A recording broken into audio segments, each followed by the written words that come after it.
After 5 years of marriage, I was still childless. One day, my angry mother-in-law pushed me hard and spoke loudly. "You are not a real woman.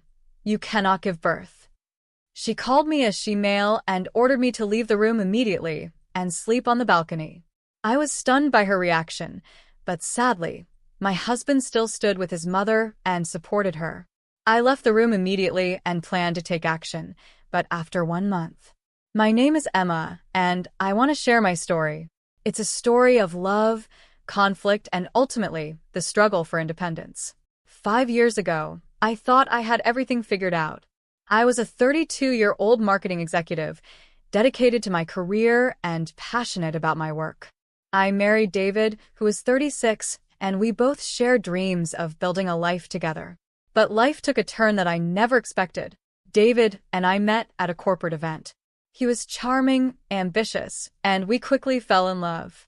Our wedding felt like the beginning of a fairy tale. We were eager to start a family, but we also wanted to enjoy our freedom for a while. So, we decided to wait a couple of years before having children. Looking back, that decision seems innocent enough, but little did I know it would lead to years of pressure and disappointment. Things changed dramatically when David's father, Mike, had a stroke. The family insisted we move into their home in Chicago to help care for him. I didn't want to. I loved our little apartment filled with memories and laughter. But family obligations prevailed, and we relocated to his parents' house. I thought it would be temporary, just a few months at most. Living with David's family was a big adjustment. The house was always bustling, filled with tension and unspoken rules. His mother, Susan, was especially difficult. She was a homemaker with very traditional views on marriage and motherhood. From the moment I stepped into their home, I felt the weight of her expectations. Susan believed a woman's worth came from her ability to bear children, and since David and I didn't have kids yet, I quickly became her target. At first, the criticism was subtle. "You should really learn to cook better," she'd say, eyeing my attempts in the kitchen. "David works hard. A wife should support him more." It stung, but I tried to brush it off. I focused on my career, working late hours, determined to show them I could contribute financially. I thought that if I worked hard enough, Susan would see my worth beyond the traditional role she expected of me. However, as months turned into years, the criticisms grew harsher. I remember one particular evening, after a long day at work, coming home to find Susan waiting for me. "You know, Emma, a real woman knows how to take care of her family. I just don't see how you fit into that picture," she sneered, her voice dripping with disdain. I felt crushed. Despite my accomplishments, I was made to feel inadequate. And David? At first, he stood up for me. "Mom, Emma works hard. We're trying to have a baby. These things take time," he would say. But as the pressure built, I could sense him starting to cave under his mother's expectations. I felt utterly alone. The breaking point came when David's sister, Megan, returned home unexpectedly. She was pregnant and recently divorced, and her arrival sent the household into a frenzy. Susan was overjoyed, and for good reason. A grandchild was on the way. But when she announced that Megan would need my room, I was taken aback. "Emma, you'll have to move to the balcony," Susan ordered, as if it were the most natural thing in the world. I did not expect it when my mother-in-law suddenly pushed me hard and spoke loudly. "You are not a real woman. You are a she-male. You cannot give birth." I was shocked, and my heart broke at these harsh words. I couldn't believe it. "Mom, that's not fair," David protested, but his voice was weak. I stood there in disbelief, feeling the weight of her words suffocating me.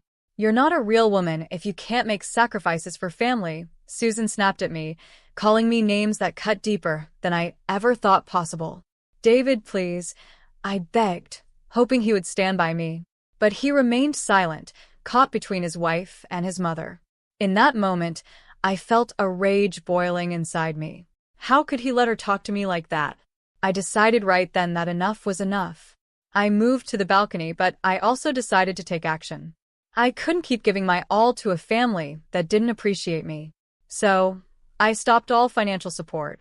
I ceased paying for groceries and bills, effectively withdrawing my contribution. I felt empowered for the first time in ages, but it was a double-edged sword. The family relied on my income, and I knew it would hit them hard. As the days passed, the tension in the house escalated. Susan and David were furious, their financial strain becoming more evident. I could hear them arguing in the evenings, their voices raised, blaming each other for our predicament. I felt a strange sense of satisfaction, knowing I was finally taking control of my life. A month later, I received an apology from both David and Susan. They realized how much they relied on me, not just financially, but also to maintain harmony in the household. But my heart had hardened. Their apologies felt insincere, just another way to manipulate me back into their control. I had made my decision. I was done.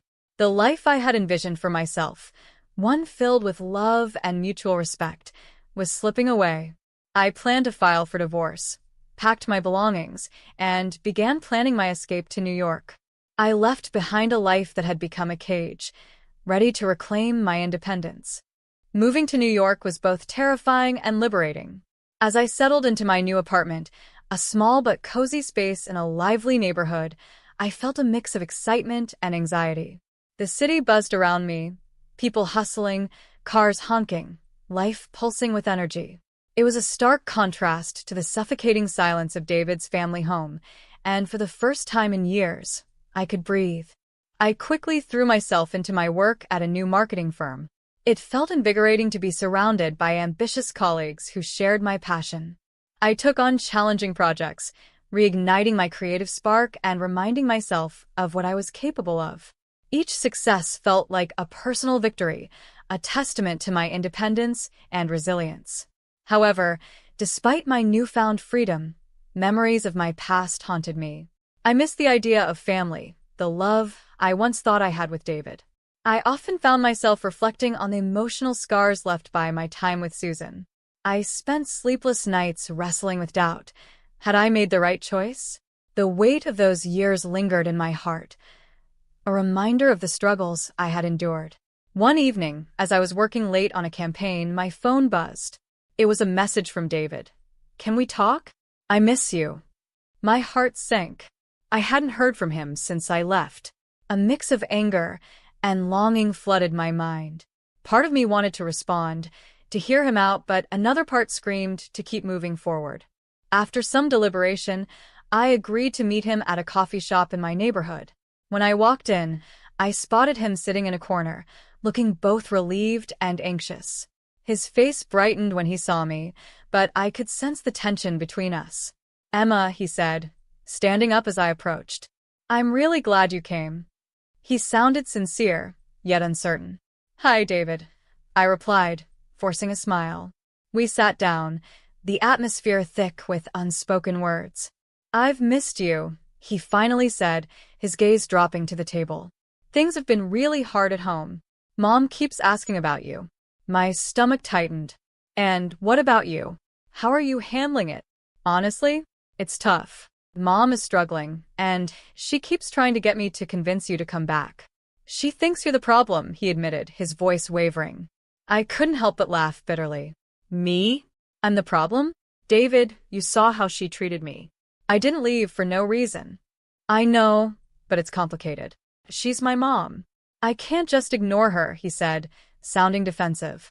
As we talked, I realized that while David hadn't changed, he was still caught in his family's web of expectations. I felt a flicker of hope that perhaps we could rebuild our relationship, but deep down, I knew I had to prioritize myself. "David, I've been rebuilding my life here," I said, meeting his eyes. "I'm happy. I don't want to go back to that toxic environment." His expression fell, and I could see the hurt in his eyes. "I don't want to lose you, Emma. I wish things could be different. It's not just about us anymore. I need to find my own path," I replied, tears welling up. "I can't keep sacrificing my happiness for your family's approval."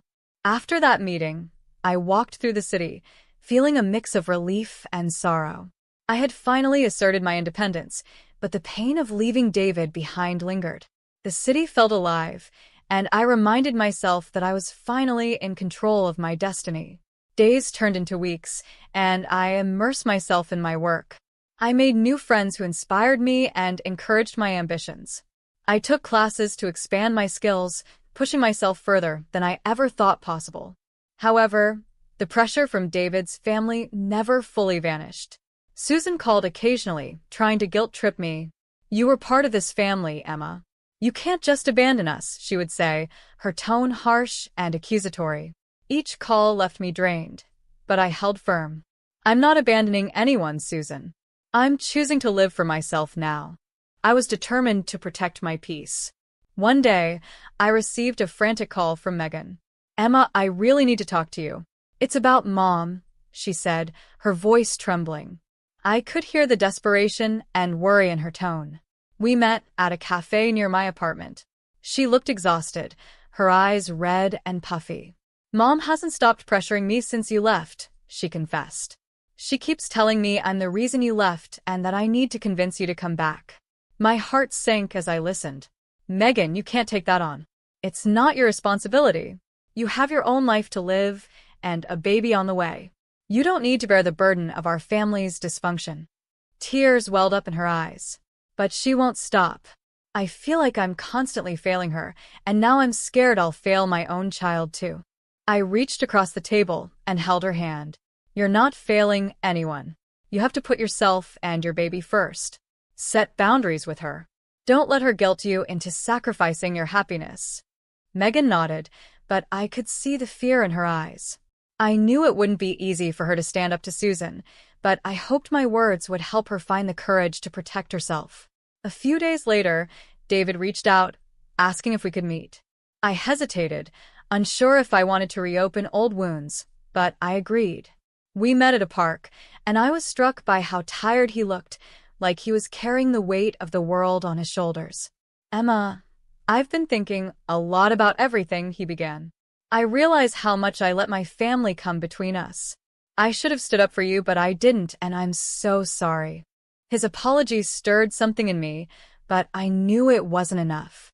"David, I appreciate your words, but it's too late. I've filed for divorce.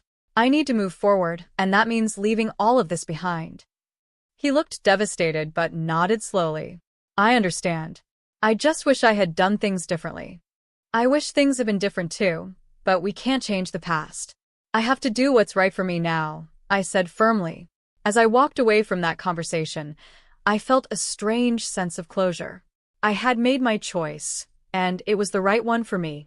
It was time to let go and focus on building the life I deserved. In the following weeks, I found myself growing more confident and at peace. I threw myself into my work and even took up painting again. Each brushstroke felt like a reclaiming of my identity, a way to express all the emotions I had kept locked away for so long. Then, one evening, Megan called again, but this time her voice was stronger. "Emma, I finally told Mom I need space. It wasn't easy, but I did it. I'm trying to set those boundaries you talked about." I felt a surge of pride. "That's incredible, Megan. I'm so proud of you. It's not easy, but it's a step in the right direction." As we ended the call, I felt a sense of hope. Maybe my journey wasn't just about finding my own freedom, but also about helping Megan find hers. I knew there were still challenges ahead, but I was ready to face them. I was finally learning to let go of the past and embrace the future I had always wanted. After filing for divorce, I felt a mix of emotions: relief, sadness, and fear. It was a tough decision, but I knew it was the right one. I needed to free myself from the toxic environment and finally live for me. I had spent so much time trying to fit into a life that wasn't mine, and now it was time to move forward, leaving everything behind. The divorce process was exhausting. David tried to convince me to reconsider, saying he would stand up to his mother and that we could start fresh. But I knew that going back would only trap me again. I told him firmly, "David, I'm done. This isn't just about your mother. It's about me needing my own life, one where I'm not constantly judged or undervalued." He looked devastated, but he knew I meant it.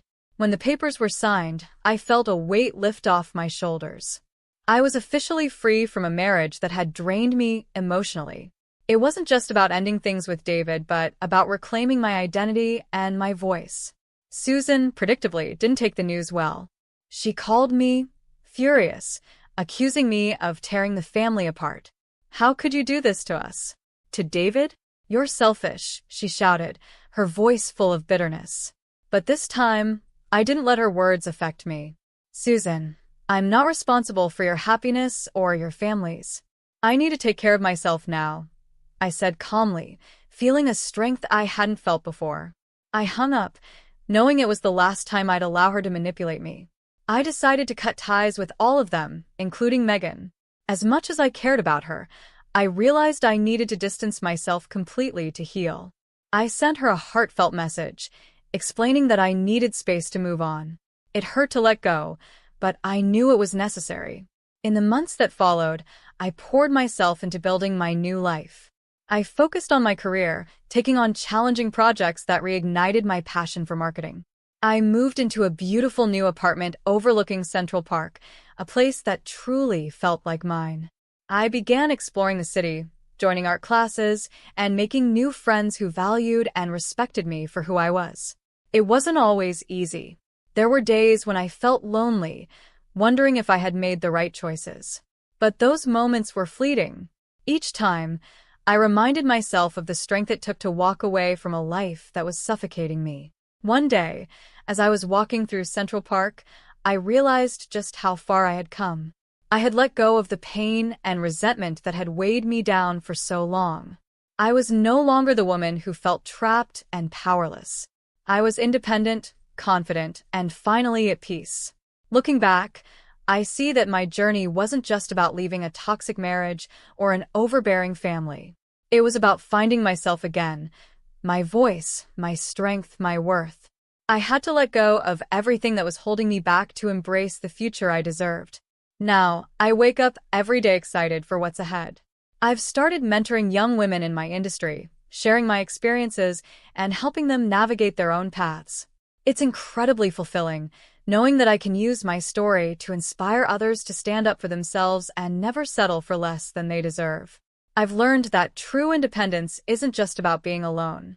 It's about living authentically, making choices that align with who you are and refusing to let anyone diminish your light. I'm proud of the woman I've become, and I'm excited for the future I'm building, one that's truly my own. I'm not sure what's next, but I know one thing for certain: I will never again compromise my happiness for anyone. I've finally found my freedom, and I'm not letting it go.